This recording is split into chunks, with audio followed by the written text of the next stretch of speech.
And again ഞാൻ ഈ movie promotion സാധനങ്ങളും അത് പോസ്റ്റ് ചെയ്യാറുണ്ട്. പണ്ട് ഞാൻ ഇടയ്ക്ക് മറ്റേ സോഷ്യൽ റിലവൻ്റ് ആയിട്ടുള്ള ഔട്ട് ബേസ്റ്റ് ഒക്കെ പണ്ട് ഞാൻ നിർത്തി. പോയിന്റ്ലെസ്, ഒരു കാര്യമില്ല. ഞാൻ അങ്ങനെ പറഞ്ഞതുകൊണ്ട് ഇവിടെ വല്ല മാറ്റം സംഭവിക്കുമോ? ഇല്ല.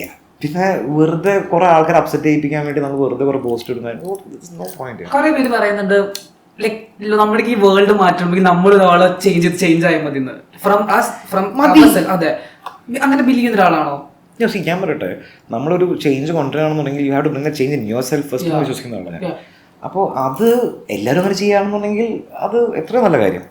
അപ്പം ഞാനത് സാധാരണ പറഞ്ഞപ്പോൾ എനിക്കാണെന്നുണ്ടെങ്കിലേ I M not obliged to anyone my life. ഞാൻ എൻ്റെ ജീവിതം എൻ്റെ ടേംസിൽ ജീവിക്കാൻ ആഗ്രഹിക്കുന്ന ഒരാളാണ്.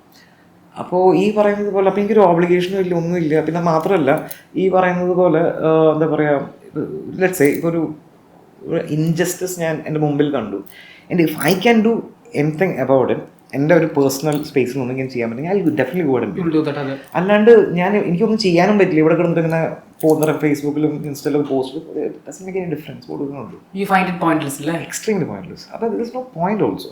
അത് മാത്രമല്ല ആ ഒരു സമയത്ത് ഇവരെല്ലാവരും കിടന്നിട്ട് ഞാൻ ഫോർ എക്സാമ്പിൾ ഞാൻ കാര്യം പറയാം. അതായത് 2021 ഇലക്ഷൻ ഉണ്ടായത്. ഇലക്ഷൻ ഉണ്ടായി, ശൈലജ ടീച്ചറിനെ ഫേസ് വെച്ചുകൊണ്ട് ഇവർ ഭയങ്കരമായിട്ട് ക്യാമ്പയിനിങ് നടത്തി. ശൈലജ ടീച്ചർ ജയിക്കുകയും ചെയ്തു. അതിന് തൊട്ട് മുമ്പ് Shailaja teacher like exceptional health minister ആയിരുന്നു. നമ്മൾ കൈയടിച്ചിട്ടുണ്ട്, മനസ്സിലായോ, കോവിഡിൻ്റെ സമയത്തും നല്ലത്. പിന്നെ അടുത്ത ഇലക്ഷൻ വരുന്ന സമയത്ത് നമ്മൾ കാണുന്ന ഫേസ് വാല്യൂ വെച്ചിട്ടാണ് നമ്മൾ വോട്ട് ചെയ്യുക അല്ലേ. എന്നാൽ ശൈലജ ടീച്ചർ മിനിസ്റ്ററായി. ഞാൻ റിയാക്ട് ചെയ്തു.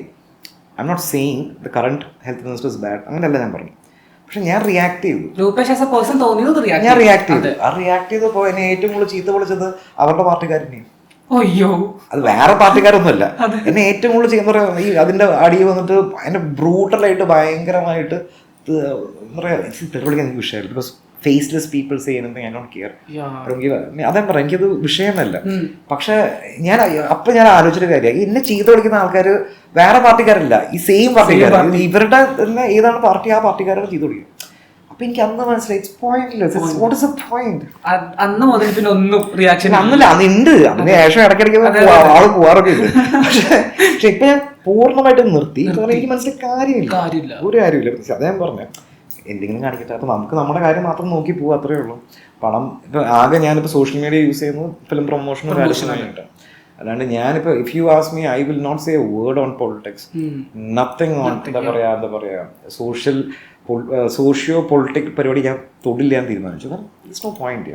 C tomorrow if I have crazy amount of money I will start an NGO. എനിക്കായിരിക്കും എൻ്റെ ആഗ്രഹം ഒരു അപ്പം അങ്ങനെ സോഷ്യൽ റിഫോമിറ്റി ഞാൻ കൊണ്ടുവരാണെന്നുണ്ടെങ്കിൽ ഞാൻ അങ്ങനെ കൊണ്ടുവരാൻ ശ്രമിക്കുന്നുള്ളൂ. അല്ലാണ്ട് മറ്റേ സോഷ്യൽ മീഡിയ പോയിട്ട് ബൂ എന്ന് പറഞ്ഞിട്ട് ഇട്ടിട്ട് ഒരു കാര്യമില്ല. പണ്ട് മുതലേ ഉണ്ട്. And I am telling you, ഒരുമാതിരിപ്പെട്ട എല്ലാ കാശുള്ള സ്റ്റാർസും സെലിബ്രിറ്റീസും എല്ലാവരും they all have their NGOs. അത് പുറത്ത് ആരെയും അറിയാത്തതെന്ന് വെച്ചാൽ ഇത് പുറത്ത് അറിയിക്കേണ്ട ആവശ്യമില്ല. അവർക്ക് അവരുടേതായ ഇൻട്രസ്റ്റും അവരുടേതായ അതേ പറഞ്ഞു നമ്മളിപ്പോൾ ചാരിറ്റി ചെയ്യുമ്പോൾ നാട്ടിൽ വിളിച്ച് പറഞ്ഞിട്ട് ചെയ്യുന്ന കാര്യമില്ല. അപ്പോൾ അങ്ങനത്തെ അപ്പോൾ അതാ പറഞ്ഞത്. അപ്പോൾ എനിക്കും അങ്ങനത്തെ കുറേ ആഗ്രഹങ്ങളൊക്കെ ഉണ്ട്. പക്ഷെ അൺഫോർച്ചുനേറ്റ്ലി അത്രയും കാശില്ലാത്തതുകൊണ്ട് ഞാൻ സൈഡ് ബേറിൽ വെച്ചിരിക്കുകയാണ്. അതൊരു ഭാവിയിൽ ഒരെണ്ണം വേണം. എനിക്കൊരു ആഗ്രഹമുണ്ട്. സോ അപ്പൊ അങ്ങനെ ഞാൻ കുറെ സോഷ്യൽ റിഫോംസ് നമുക്ക് നമ്മളെ കൊണ്ട് ചെയ്യാൻ പറ്റുന്ന ഗ്രേറ്റ് തിങ് അല്ലേ. തീവ്രം സിനിമയില് ആക്ട്രസിനെ ബേസ് ചെയ്തിട്ടാണ് സ്റ്റോറി മുന്നോട്ട് പോകുന്നത്.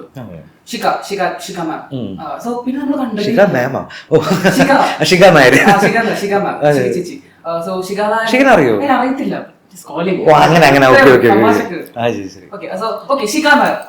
അല്ല അങ്ങനെയല്ല, ഞാൻ സൂരജിനെ അറിയാന്ന് ചോദിച്ചു.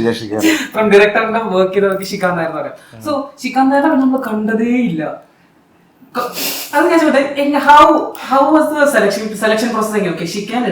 അങ്ങനെയല്ല എന്റെ കേസ് പറയാം. അത് ഭയങ്കര ഞാൻ ആരും കുറ്റം പറഞ്ഞതല്ല. ഇതെന്ത് സംഭവം എന്ന് അറിയാം. അതായത് തീവ്രം ഞങ്ങൾ ഷൂട്ടിംഗ് തുടങ്ങുന്നതിൻ്റെ 2 ആഴ്ച മാത്രമേ ഞങ്ങൾക്ക് സമയം കിട്ടുള്ളൂ പ്രീ പ്രൊഡക്ഷൻ ചെയ്യാൻ വേണ്ടി. കാരണം എന്താ ഏഞ്ചൽ ഇത് ദുൽഖർ ഇമ്മീഡിയറ്റ് എനിക്ക് ഡേറ്റ് തരാനുള്ള കാരണം എന്ന് വെച്ചാൽ ആ സമയത്ത് ദുൽഖർ കമ്മിറ്റ് ചെയ്തൊരു സിനിമ ഡ്രോപ്പ് ചെയ്യും. ഡ്രോപ്പ് ആയി പോയി. Okay. അപ്പോൾ So, ഈ ആ date അല്ലേ? അപ്പോൾ ഈ പറഞ്ഞ പോലെ തന്നെ ഓഗസ്റ്റിലോ ഇത് ജൂൺ അവസാനം അല്ല ജൂലൈ ഫസ്റ്റ് വീക്കിലാണ് ഞാൻ ദുൽഖറിനെ കാണുന്നത് കഥ പറയാൻ വേണ്ടി. അപ്പോൾ ദുൽഖറിൻ്റെ ഒരു പടം ഡ്രോപ്പായി. അപ്പം അതിൻ്റെ പ്രൊഡ്യൂസർ പറഞ്ഞു വെച്ചാൽ എനിക്കൊരു പടം ചെയ്ത് തന്നേ പറ്റും, അയാളെ ഒറ്റക്കാലം നിൽക്കുക. അപ്പം അപ്പോൾ എന്താ പറയുക ജൂലൈയിൽ കാണുന്ന ഈ കഥ പറയുന്നത് എന്നോട് ആദ്യം ദുൽഖർ കേട്ടോ how placed are you with the script എന്ന് ചോദിച്ചു. ഞാൻ പറഞ്ഞ സ്ക്രിപ്റ്റ് ഇസ് ബൗണ്ട് എന്ന് പറഞ്ഞു. I you ready to shoot എന്ന് പറഞ്ഞു. ഞാൻ I'm ready to shoot. Can you shoot the month of August? ഞാൻ കിട്ടിയ ചാൻസ് ഇല്ല, ഞാൻ എന്ന് പറഞ്ഞു ചെയ്യാന്ന് പറഞ്ഞു. ഇതെൻ്റെ പ്രശ്നം എന്താ പറ്റിയെന്ന് വെച്ചാൽ നമ്മൾ വിചാരിച്ച കുറേ കാര്യങ്ങൾ മാറി മറിഞ്ഞു. ചെറിയ ഷോർട്ട് സ്പാനിൽ നമ്മൾ പടം ഉണ്ടാക്കിയെടുക്കുമ്പോൾ ഉണ്ടാകുന്ന പ്രശ്നങ്ങളാണ്. So I didn't get time to do the right kind of എന്താ പറയുക ഒരു ഓഡീഷൻ ഒന്നും ഇല്ല. ആ സമയത്ത് നമ്മൾ ഷൂട്ട് കടകടാച്ച് പോയിക്കൊണ്ടിരിക്കുക, അങ്ങനെയൊക്കെ ആയിട്ട് പോയിക്കൊണ്ടിരിക്കുക. അപ്പൊ ഇങ്ങനെ ഒരു ഹെക്ടിക് സ്കെഡ്യൂൾ അല്ലായിരുന്നെങ്കിൽ ഒക്കെ പ്രീ പ്ലാൻഡ് ആയിട്ട് ഓഡിഷൻ ഒക്കെ വെച്ചിട്ടാണ് ആക്ടേഴ്സ് എടുക്കായിരുന്നത്. ഞാൻ എൻ്റെ audition I do in A very different വേ. പക്ഷെ ഞാൻ ഈ പറഞ്ഞ ഒരു സ്ഥലം റെന്റ് ഔട്ട് ചെയ്യുക, ആൾക്കാരെ പിടിച്ചു വരുത്തുക, ഞാൻ ചെയ്യില്ല. ഞാൻ what I do is see if you want act tomorrow, you want send you audition thing, ഞാൻ എന്താ ചെയ്യാന്ന് വെച്ചാൽ രാജ്കുമാർ റാവിൻ്റെ ഒരു ആക്ടിങ് ടിപ്സ് എന്ന് പറഞ്ഞാൽ ഇഫ് യു ടൈപ്പ് ഇൻ യൂട്യൂബിൽ ഫൈൻഡ് ടു ദാറ്റ്. അയാൾ ഒരു ഡയലോഗ് പല ഇമോഷൻസിൽ പറയുന്നുണ്ട്. അപ്പം ഞാൻ ആ വീഡിയോ എല്ലാവർക്കും അയച്ചിട്ട് പറയും നിങ്ങൾ ഇതേപോലെ ചെയ്ത് എനിക്ക് അയച്ചിടാൻ പറയും. എനി ഡയലോഗ് ഓഫ് ഇംഗ്ലീഷോ ഹിന്ദിയോ മലയാളമോ എന്ത് വേണമെങ്കിൽ പറഞ്ഞു ഇതിന് ഇഷ്ടമുള്ള ഡയലോഗ് പറഞ്ഞിട്ട് അത് ഈ പറയുന്ന ഇത്രയും ഇമോഷൻസിൽ ചെയ്തിട്ട് ഒന്ന് അയച്ചാൽ മതി. That's you audition. And if I see that I know താങ്കൾക്ക് അഭിനയിക്കാൻ സൂരജൻ അഭിനയിക്കാൻ അറിയാമെങ്കിൽ ഒറ്റ സാധനം കണ്ട് അറിയാൻ പറ്റും. മനസ്സിലായോ?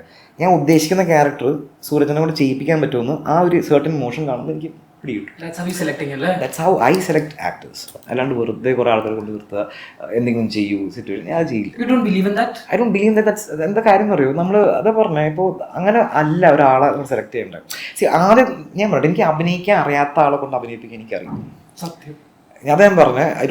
അതാണ് എനിക്കറിയില്ല. എനിക്ക് actor needs to know how to act right. അവർക്ക് അഭിനയിക്കാൻ അറിയില്ല എന്നുള്ളത് ഞാൻ എന്ത് വിസ്മയം കാണിക്കാനാ? ജ്യൂസ് ചെയ്ത് എന്ത് ജ്യൂസ് ചെയ്ത് അഭിനയിക്കാൻ അറിയണ്ടേ? അപ്പോൾ ഞാൻ അതുകൊണ്ട് ഈ പറഞ്ഞ പോലെ ആക്ടേഴ്സിൻ്റെ അടുത്ത് ഞാൻ എത്ര പറയുള്ളൂ നിങ്ങൾ ഈ സാധനം ചെയ്തു തന്നാൽ ഐ സീ ദിസ് പെട്ടെന്ന് എനിക്ക് മനസ്സിലാവും അത് അവർക്ക് പറ്റുമോ ഇല്ലയോ എന്നുള്ള കാര്യം അപ്പം എനിക്ക് മനസ്സിലാവും. അപ്പം ഞാനപ്പോൾ അതുകൊണ്ട് എന്താ പറയുക ഇത് പക്ഷെ മിക്കത് ചെയ്യുന്ന അറിയോ റീസെൻ്റ് ആയിട്ടുള്ള സംഭവം 4-5 പേര് എൻ്റെ അടുത്ത് ചാൻസ് ചോദിച്ചു ഞാൻ ചെയ്തിട്ട് അയച്ചിടാന്ന് പറഞ്ഞു. ഞാൻ ഈ സാധനം നിങ്ങൾ ചെയ്തിട്ട് എനിക്ക് വീഡിയോ അയച്ചതെന്ന് പറയും. അതിനുശേഷം അവരുടെ പൊടി പോലും കാണാനില്ല, അൺഎക്സ്പ്രേ ആയി. ഇല്ല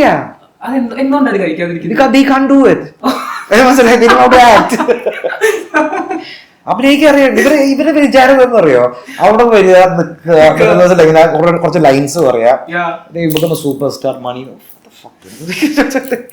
അതല്ല. ഞാൻ പറയട്ടെ you need to see the kind of effort these ഇപ്പൊ ഞാൻ പറയട്ടെ ദുൽഖർ സൽമാൻ, ടോവിനോ, പൃഥ്വിരാജ്, ആസിഫ് അലി, കുഞ്ചാക്കോ ബോബൻ ഈ പറയുന്ന ആക്ടേഴ്സ് എല്ലാവരും the kind of effort they put into this whole thing for a character is huge.